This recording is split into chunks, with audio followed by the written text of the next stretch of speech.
नमो बुद्धाय, जय भीम। हमारे सभी भारत के अम्बेडकरवादी समाज के लोग अभी जनगणना के बारे में सोच रहे हैं कि हमारी जो जनगणना होगी उसमें हम जाति लिखे या नहीं लिखे, और लिखे तो धर्म कौन सा, बौद्ध लिखे या हिंदू लिखे या सिख लिखे। ऐसी बहुत सारी कठिनाइयाँ हमारे शेड्यूल कास्ट समाज और अम्बेडकरवादी समाज के ऊपर सामने आ रही है।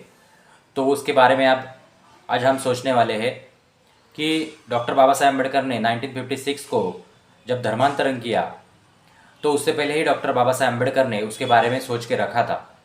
तो डॉक्टर बाबा साहेब अम्बेडकर को बहुत सारे पत्रकारों ने यह सवाल पूछा था कि अगर आप धर्मांतर करेंगे, आप बौद्ध धर्म स्वीकार करेंगे, तो जो आपको आरक्षण मिला है संविधान के माध्यम से शेड्यूल कास्ट का, उसका क्या होगा। तो डॉक्टर बाबा साहेब अम्बेडकर ने 1955 को दिल्ली में जो भाषण किया था उसमें बाबा साहब कहते हैं कि अगर ये जो बौद्ध धर्मीय लोग जो बौद्ध धर्म हो जाएंगे, तो उसमें उन्होंने एक एग्जाम्पल दिया है कि जो सिख भाई है, उन सिख भाइयों के अंदर जो एससी समाज है उनको भी एससी कैटेगरी का आरक्षण मिल रहा है, उनको भी स्कॉलरशिप मिलती आ रही है। तो हम अगर धर्मांतर करते हैं तो हमें मिलेगी नहीं, ऐसा कभी नहीं होगा। और धर्म जो है उसके आधार पर आरक्षण मिलता नहीं है। तो आरक्षण जो मिलता है वो कास्ट के आधार पर मिलता है। धर्म ये अलग बात है, इसलिए आप उसकी चिंता मत करिए। मैं जब तक हूँ तो मैं सारे हक अधिकार हमारे सभी भाइयों को दिला के जाऊँगा, ऐसा डॉक्टर बाबा साहेब अम्बेडकर 8 मई 1955 को दिल्ली में कहते हैं। और वही जनता जो मासिक है उसमें छप के आया है 10 मई 1955 को। उसकी बात ही मैं आपको बता रहा हूँ कि बाबा साहब कहते हैं कि जो धर्म है वो धर्म के आधार पर हमें आरक्षण नहीं मिला है, आरक्षण जो मिला है वो कास्ट के आधार पर मिला है। इसीलिए हमने 1956 में धर्मांतर किया, लेकिन उसके बाद बहुत सारे सवाल हमारे सामने खड़े हुए। और 1958 में दादा साहेब गायकवाड़ ने महाराष्ट्र से थे, उन्होंने सेंट्रल गवर्नमेंट से जो मांग की थी कि 1958 में कि नवबौद्धों को एससी में डाला जाए, लेकिन ये मांग गलत थी, क्योंकि जो धर्म पूरे वर्ल्ड में है वो धर्म अलग है और जात अलग है।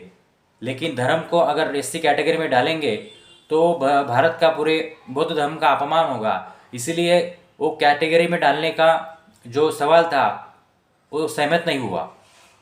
और उसमें 1990 तक बहुत सारे सवाल खड़े थे, लेकिन 1990 में 1990 में भारत में संविधान में अमेंडमेंट हुई और 1950 का जो एक्ट था कि हिंदू और सिख इस धर्म से एससी का जो मेंबर है वो एससी का मेंबर हिंदू भी हो सकता है और वो सिख भी हो सकता है, ऐसा 1950 का एक्ट था।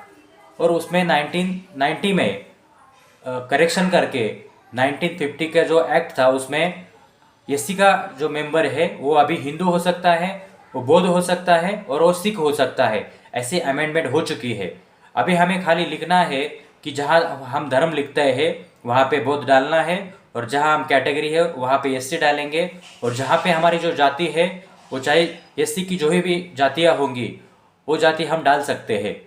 उससे क्या होगा कि हम बौद्ध हो जाएंगे, धर्म हमारा बौद्ध हो जाएगा, और जो आरक्षण मिलता है वो मिलता रहेगा। जब तक आरक्षण है तब तक मिलेगा, जब आरक्षण खत्म होगा तब हम सारे जो जातियाँ छोड़ के हम सारे लोग बौद्ध हो जाएंगे। हम डॉक्यूमेंट पे बौद्ध हो जाएंगे और जब आरक्षण मिलता है वो भी मिलता रहेगा। और जो बौद्ध जो है वो माइनॉरिटी में आते हैं तो माइनॉरिटीज़ का जो भी फैसिलिटीज़ है वो भी एससी कैटेगरी को मिलती रहेंगी। ऐसी तरतूद 1990 में हो चुकी है, लेकिन हम बहुत सारी परेशानियाँ खड़े करके रखे हैं कि एससी में जातियाँ नहीं होती, बौद्ध धर्म में जातियाँ नहीं होती है। सच है, बाबा साहब ने भी उसका आंसर दिया हुआ है कि बौद्ध धर्म में जातियाँ नहीं होती है, लेकिन भारत में तो जातियाँ है, हिंदू धर्म में तो जातियाँ थी और उसका भाग हमें एससी कैटेगरी में जातियाँ हुई है। तो अगर एससी कैटेगरी में हमें जो जातियाँ है उसे ख़त्म करना है तो पूरी एससी समाज को बौद्ध धर्म लगाना होगा। और ये जब बौद्ध धर्म का आचरण करेंगे, पालन करेंगे, बौद्ध धर्म को सीखेंगे, तब उसको ध्यान में आएगा कि जातियाँ ये अच्छी चीज़ नहीं है, हमारे बौद्ध धर्म में जातियाँ नहीं होती है। और वो जो जातियाँ है वो छोड़ते चले जाएंगे। उसका एग्जाम्पल दिया जाए तो भारत में जो महाराष्ट्र है, बाबा साहब ने बौद्ध धर्म महाराष्ट्र में स्वीकार किया था और महार समाज में, बहुसंख्यक महार समाज में बौद्ध धर्म में स्वीकारा था। लेकिन जो महार समाज की जो उपजातियाँ थी, उस उपजातियों में बहुत सारी महार समाज की जातियाँ थी और बौद्ध धर्म स्वीकार करने के बाद वो बौद्ध धर्म में जो महार समाज की जो जातियाँ थी उसमें जो विवाह है, अंतर जातीय विवाह वो होने लगे हैं। और ये क्रांति बहुत बड़ी बात है भारत में। इसीलिए बाबा साहब कहते थे हमारे एससी समाज में, जो पूरा शेड्यूल कास्ट समाज है भारत में, वो अगर मजबूत हो सकता है तो उसको बौद्ध धर्म स्वीकार करना चाहिए। और वो बौद्ध धर्म स्वीकार करेगा, वो पालन करेगा, तो आगे जाके और भी जो लोग हैं भारत के वो भी बौद्ध हो सकते हैं। अगर आप कहेंगे कि भारत में अगर बौद्ध धर्म की जातियाँ बढ़ जाएगा, लेकिन ये फैसिलिटी जो है वो सिर्फ एससी कैटेगरी के लोगों को है कि वो अपने जाति के साथ बौद्ध धर्म लगा सकते हैं। लेकिन अगर कोई ओबीसी भाई बौद्ध धर्म में आना चाहता है तो वो अपनी जाति लेकर बौद्ध धर्म में नहीं आ सकता। ऐसे कोई कानूनी चीज़ नहीं है। उसको ओबीसी से अगर बौद्ध होना है तो उसको अपनी जाति छोड़नी पड़ेगी, वो सिर्फ बौद्ध हो सकता है। लेकिन ये बात सिर्फ एससी समाज के लिए है। एससी के लोग हमारी जाति के साथ धर्म बौद्ध लिख सकते हैं, लेकिन अन्य कोई भी भाई हो, ओबीसी हो चाहे जनरल कैटेगरी का हो, वो जब वो बौद्ध धर्म में आएगा तो उसको अपनी जाति बौद्ध धर्म में लेके आना नहीं चाहिए और वो लेके आ भी नहीं सकता। कानूनी ऐसी कोई भी बात नहीं है। इसलिए हमें जो शेड्यूल कास्ट के जो भाई है उनको बहुत सारी फैसिलिटी मिली है। अगर उनको जो अस्पृश्य का जो कलंक है जो हिंदू धर्म में, उसमें हिंदू धर्म के जो शास्त्र है उसने उसको लगाया है। अभी भारत में जो व्यवस्था आई है तो संविधान की वजह से आई है। संविधान की वजह से हमें कोई अनटचेबल कहता नहीं है, कोई वैसी बात करता नहीं है। लेकिन जो धर्म है और हिंदू धर्म के जो भी शास्त्र है, धर्म है, वो हमको अच्युत कहते हैं। क्योंकि हिंदू धर्म का जो वर्ण व्यवस्था है वो 4 वर्ण है, ब्राह्मण, क्षत्रिय, शूद्र, वैश्य। और जो 5 वर्ग जो हम कहते हैं, 5वां जो वर्ग आता है वो एससी और एसटी का, उनका धर्म ही हिंदू नहीं है, वो हिंदू धर्म के बाहर है। इसलिए उनको ऐसा कहा नहीं जा सकता कि वो धर्मांतर कह रहे हैं। वो धर्मांतर कर ही नहीं रहे, उनको कोई धर्म ही नहीं है, इसलिए वो धर्म को स्वीकार कर रहे हैं। और डॉक्टर बाबा साहब अम्बेडकर ने हिंदू धर्म को छोड़कर वो बौद्ध हो चुके हैं, क्योंकि हिंदू धर्म उनको अस्पृश्य मानता था, बौद्ध धर्म उनको अस्पृश्य नहीं मानता। बौद्ध धर्म सबको समान मानता है, सबको समान की शिक्षा देता है। इसलिए बाबा साहब ने बौद्ध धर्म को स्वीकार किया। और एससी के लोग अगर बौद्ध धर्म को स्वीकार करते हैं, उनकी जातियाँ जो है वो नष्ट हो जाएगी, वो सभी बौद्ध बन जाएंगे, वो डॉक्यूमेंट पे बौद्ध हो जाएंगे। क्योंकि अभी हो रहा क्या है कि भारत के बौद्धों की संख्या 0.70 है, और भारत की अगर संख्या 0.70 है बौद्धों की, तो भारत के बाहर जो बौद्ध है वो हमें मदद नहीं करेंगे। जब डॉक्यूमेंट्री हम बौद्ध बनेंगे तो हमारी बौद्धों की संख्या, जो एससी कैटेगरी के लोगों की संख्या है, वो 25 करोड़ तक हो जाएंगी। और जब हम 25 करोड़ लोग बौद्ध बनेंगे और डॉक्यूमेंट्री हम बौद्ध दिखेंगे, तो पूरे भारत के बाहर जो बौद्ध है 52 करोड़, वो सब हमारे साथ खड़े होंगे। तब तक हमारे साथ कोई खड़ा नहीं होगा, क्योंकि हम आज तक ही जो हमारे नेता हैं वो सब लोग क्या कहते हैं, हम दलितों के नेता हैं, हम दलितों के लीडर हैं।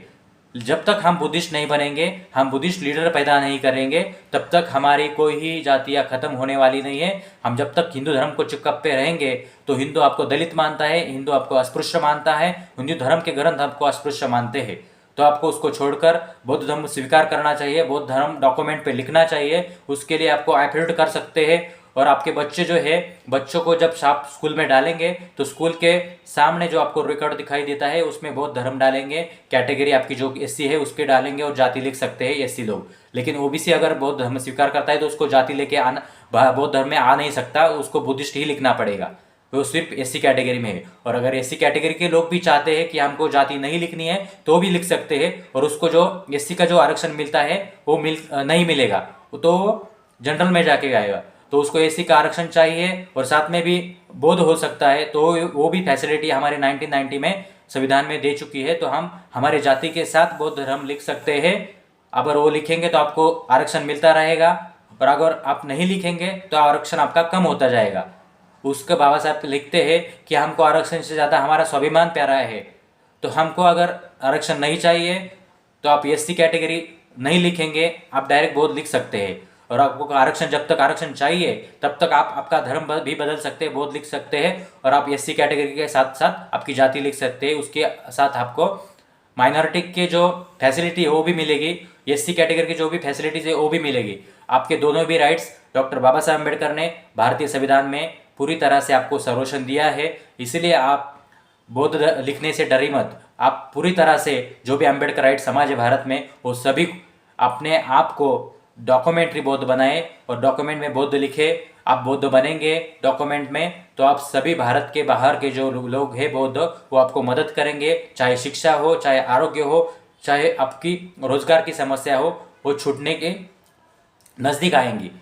बाबा साहब कहते हैं जो आरक्षण हमें अब संविधान में मिला है वो चांद तारे तब तक है, तब तक नहीं रहेगा, वो कभी ना कभी जाने वाला है। इसलिए हमको कोई ना कोई पर्यायी व्यवस्था ढूंढनी पड़ेगी और बाबा साहब ने वो पर्यायी व्यवस्था ढूंढी है और हमें बुद्धिस्ट बनाया है। बुद्धिस्ट मतलब हम पर्यायी व्यवस्था हमने हमारी चुनी है, इसलिए हमको धर्म बौद्ध लिखना है। अगर जिसको जाति लिखनी है वो लिख सकता है, लेकिन धर्म बौद्ध लिखना है, ये ध्यान में रखिए। अगर कोई समस्या है, इसके बारे में आपके कुछ प्रश्न है तो आप मुझे कॉल कर सकते हैं। मैं एडवोकेट अमोल पठाड़े। आप मेरा नंबर लीजिए 9022145532। मैं नासिक से हूँ, महाराष्ट्र से हूँ। आप सभी का धन्यवाद। नमो बुद्धाय। जय भीम।